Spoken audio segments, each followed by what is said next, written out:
I was asked, how do you find your purpose as a welder, as an independent welder, finding your independence?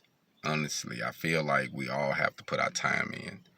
You have to experience different levels of welding, from shop to the field, pipe, structural, from industrial to commercial, residential, and then as you get your hands wet and as you put in the time, you kind of develop what you like, what you enjoy most, what you feel profits the best, how you feel you can be able to pay a bigger contribution to what you're trying to do. So I think it's all about putting your time in.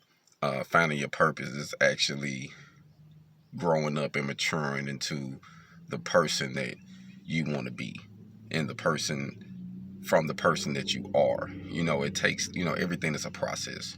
So don't feel like you're going to have to skip something, but you can get to the head of the line by getting more information, by educating. But not only once you get education, just don't consume yourself with all this education. You're going to have to apply it.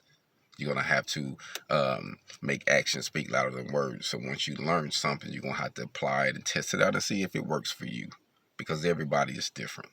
So finding your purpose is finding you, and actually just getting your hands dirty, getting in the field, getting in the shop, figuring out the type of people you want to be surrounded with.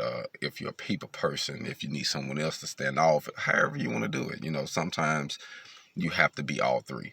I'm a combination of welder. I came into the game as a combination of welder, so I enjoy doing all, but I have made more finances and I find more peace in making products in metal fabrication, and also installation of my own products and of other people products too. So I like to do field things, but I have made more money doing field things in fabrication. So that's what I enjoy. I enjoy products over talent.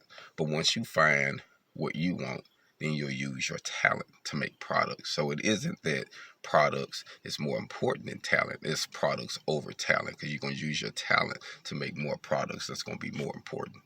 Hold on.